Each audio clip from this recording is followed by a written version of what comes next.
Salut les gars! Salut! Bienvenue sur musculationprisedemasse.com. Ici Charles. Ici Étienne pour une autre semaine de conseils sur la musculation. Absolument. Semaine spéciale cette semaine sur l'alimentation Et ce voilà. que vous devez manger pour réussir à prendre de la masse. Donc, beaucoup de questions qu'on reçoit sont sur l'alimentation. Donc, on espère répondre à plusieurs de vos questions que vous nous envoyez cette semaine. Même les questions qui ne sont pas sur l'alimentation, des fois, ils devraient parler d'alimentation. Ouais. Parce que des gars qui nous disent, ouais, j'ai essayé 15 méthodes d'entraînement, il n'y a rien qui marche, tu sais, mais tu manges, est-ce que tu manges genre 3 repas par jour, tu sais? Non, j'ai pas le temps de déjeuner le matin, tu sais. Fait que des fois, on n'y pense pas, mais l'alimentation, c'est très important, puis c'est plus important que l'importance qu'on lui accorde. Combien de fois j'ai dit important dans la dernière phrase? Ah, je sais pas. Toi? C'est important de le savoir. OK. Fait qu'on parle d'alimentation cette semaine, puis cette semaine aussi, ben, il y a un spécial sur les plans alimentaires. Absolument. Qui sont à moitié prix. À moitié prix. Absolument. Oui, c'est important. Puis, j'ai dit important encore. Ouais. 5. Good job. En tout cas, l'information là-dessus est en dessous de vidéo. Puis, on a parti un peu du plan alimentaire ou? Oh, on peut bien en parler. Ouais. Écoutez, un plan alimentaire, ce que ça va faire pour vous autres, c'est vous donner le 50% qui vous manque pour réussir à prendre de la masse. Donc, c'est aussi simple que ça. Ça vous prend un bon entraînement et ça vous prend un bon plan alimentaire ou la bonne nutrition, tout simplement, pour réussir à prendre de la masse musculaire. Ce que ça prend, c'est assez de calories et assez de protéines pour réussir à vous faire prendre de la masse. De un, vos fibres musculaires, vos muscles sont construits à partir de protéines. Ça, c'est la première des choses. Donc, vous devez avoir une bonne quantité de protéines et savoir quelle quantité pour réussir à prendre de la masse musculaire. Si vous vous entraînez et que vous n'avez pas assez de protéines dans votre alimentation, tout ce que vous faites, c'est perdre votre temps parce que vous déconstruisez avec l'entraînement vos fibres musculaires. Votre corps se dit, bon, il n'y en a pas des nouvelles protéines, donc j'ai pas le choix, il faut que je reconstruise ça, ces fibres musculaires-là, par exemple dans mon biceps. Donc, je vais aller les chercher dans mes cuisses ou dans mes mollets. Je vais faire un petit mix avec ça, puis je vais aller patcher qu'est-ce qu'on a détruit dans les biceps. Puis, c'est un cercle vicieux comme ça, puis tout ce que vous faites, c'est faire un remodelage de vos fibres musculaires dans votre corps. Maintenant, si vous avez la bonne quantité de protéines, le corps va faire « Oh, pas besoin de défaire des muscles qui sont intéressants à garder. » Ce qu'on va faire, c'est prendre des nouvelles protéines en circulation, puis aller construire des nouveaux biceps plus gros et plus forts. Donc, ça, c'est la première des choses.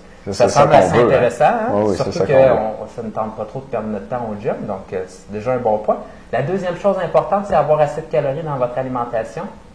Pourquoi ça? Mais c'est super simple. C'est que, bien sûr, si on veut prendre de la masse musculaire, là, si vous voulez devenir à 200 livres de masse musculaire, là, mais dans la phrase, là, ça le dit qu'il faut que vous réussissiez à construire de la nouvelle matière et que vous preniez du poids. Si vous êtes en train de garder votre quantité de calories durant une journée là, stable avec votre dépense énergétique, mais tout ce que vous allez faire, c'est garder votre poids toujours au même poids sur la balance. Et là, vous n'allez pas construire de la nouvelle matière. Donc, pour pouvoir construire du nouveau muscle, ça prend assez de calories pour réussir à construire cette matière-là. Et c'est encore pire si on perd du poids et on n'a pas assez de calories, même pas pour maintenir notre poids, mais là, à ce moment-là, là, ça va être très, très difficile de construire de la masse musculaire. Il y a beaucoup de gars qui ne réalisent pas que pour prendre de la masse musculaire, il faut gagner du poids. Puis là, il y a des gars qui ont peur de prendre du gras avec ça, mais ça prend énormément de calories pour construire du muscle, fait que il ne faut pas s'inquiéter de ça. C'est un peu ça, dans le fond, qui est intéressant avec un plan alimentaire, c'est que ça vous dit exactement quoi manger, quand le manger, et aussi la bonne quantité pour ne pas prendre trop de gras avec le fait de prendre du poids. Donc, juste la bonne quantité pour réussir à atteindre vos objectifs. C'est ça, nos plans alimentaires sont basés sur une formule dans laquelle on rentre votre taille, votre poids, votre âge, votre sexe, homme-femme, la quantité d'exercice que vous faites, puis votre activité de tous les jours dans la vie quotidienne. Fait que ça peut faire que votre dépense énergétique à vous, puis votre apport énergétique en calories que vous devez avoir, peut être 2 fois plus élevé que celui de quelqu'un d'autre.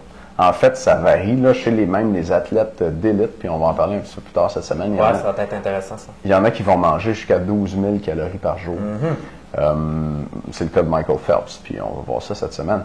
Mais chez, mettons, un homme moyen sédentaire, il peut en manger juste 2000. Fait que, tu sais, as un athlète d'un bord qui en mange 6 fois plus que l'autre, puis toi, tu pourrais te retrouver n'importe où entre les deux. Tu sais, c'est sûr, plus du bord de 2000 que de 12 000, là, mais si toi, ton chiffre, c'est 4000, puis tu te mets à manger plus, mais tu manges juste 3005, mais tu ne prendras pas de muscle quand même. Fait que c'est intéressant de connaître le bon nombre. Puis là, une fois que nous, on a calculé ça pour toi, ben, on met ça dans un plan alimentaire où on dit quelle quantité d'aliments manger de chaque groupe alimentaire, manger à chaque jour. Fait tu peux manger les choses que tu aimes tant que tu suis le nombre de portions qu'on recommande.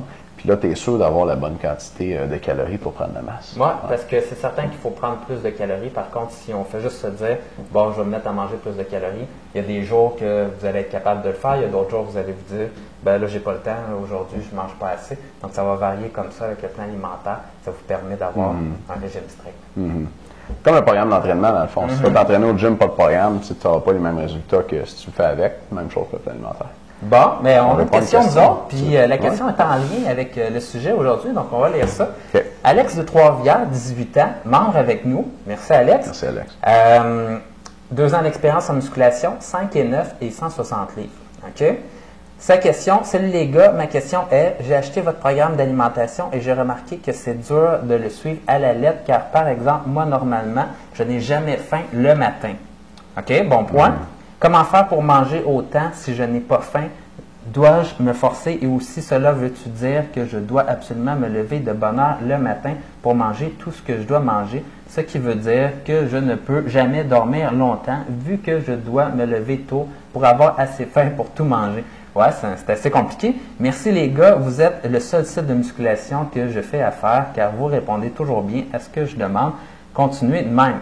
Bon, de la pression pour toi, ça, Étienne, aujourd'hui? Oh boy, tu m'envoies la balle de même, hein? Ah, je peux bien la prendre Non, si mais tu j'ai veux. une couple d'idées, là. OK. Je vais y aller. OK. Bon, Alex. Moi, je vois 2 éléments de réponse à donner. Le premier, c'est que tu n'es pas obligé de manger ton premier repas le matin. L'important, c'est la quantité totale de calories que tu manges dans ta journée. Fait que si toi, tu es serré le matin ou tu n'as pas faim, tu n'es pas obligé de prendre ton repas du matin, mais il va falloir que toutes les portions qu'on t'a mis sur ton plan alimentaire, des groupes qu'il y a dans ton déjeuner, tu les reprennes à un autre moment dans ta journée. Puis, si tu es capable de faire ça, tu es correct.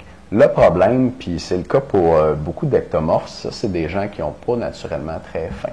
Un ectomorphe, c'est quelqu'un qui a de la difficulté à prendre la masse musculaire. Puis une des raisons, on pense, c'est que ces gens-là, ils n'ont pas un gros appétit. Fait qu'ils ne mangent pas beaucoup. Puis si toi, tu n'as pas un gros appétit, un truc pour pouvoir manger plus, c'est de manger fréquemment.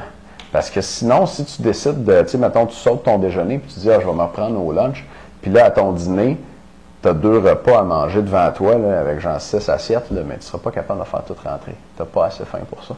Fait que là, tu n'es pas capable de manger tout ce qu'il faut manger, fait qu'il te reste comme des portions de plus là, que tu n'as pas mangé dans ta journée. Fait que là, tu repousses, puis là, tu arrives le soir, puis tu as comme 15 portions de pain, produits céréaliers, viande, légumes à manger, puis il te reste 3 heures avant de te coucher, tu sais, fait que tu n'y arrives pas.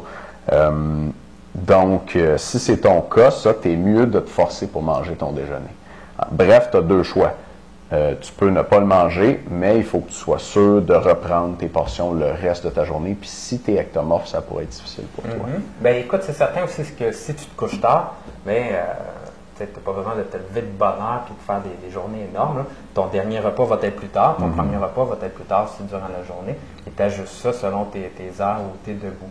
Maintenant, dans la deuxième vidéo pour les membres, aujourd'hui, ce que je veux faire, c'est te donner mon conseil, Alex, pour moi, dans le fond, lorsque je suis un plan alimentaire, ce que je fais si jamais j'ai pas la faim pour réussir à tout manger le repas. Donc, dans le fond, il y a un petit truc rapide que je vais vous donner. Puis à ce moment-là, vous pouvez closer votre repas en à peu près 35 secondes, puis vous avez toutes les calories nécessaires. Pas pire, ça. Pas pire, ça? Charles, j'aime ça, mais moi, je donnerais mon deuxième élément de réponse. Ben vas-y. Si tu vas faire ça. OK. Bon, dans la deuxième partie de ta question, Alex, tu nous dis, je vais faire ça vite, que tu te demandes s'il faut que tu te lèves tôt pour déjeuner. T'sais. Si toi, tu es quelqu'un qui n'a pas un gros appétit, puis il faut absolument que tu manges ton déjeuner, là, est-ce qu'il faut que tu te lèves tôt pour le manger ou non? Des fois, ça revient à une question de priorité. Est-ce que c'est vraiment important pour toi de prendre la masse? Si oui, il faut que tu fasses ce qu'il faut. C'est sûr qu'il y a des trucs, c'est sûr que tu peux essayer de couper les coins ronds un petit peu, mais des fois, il faut juste que tu le fasses, puis ça prend des sacrifices. De la même façon que tu passes 3 heures par semaine pour aller au gym, mais là, ça va peut-être te demander de te lever 15 minutes de plus tôt le matin pour manger ton déjeuner. T'sais. Mais si tu t'investis déjà dans aller au gym, peut-être qu'il faut que tu t'investisses à aller te lever le matin et prendre ton déjeuner. C'est vrai. On revient avec le conseil de Charles pour les membres. Les membres, deuxième vidéo en dessous. Les autres, on se voit demain. À demain. Bye.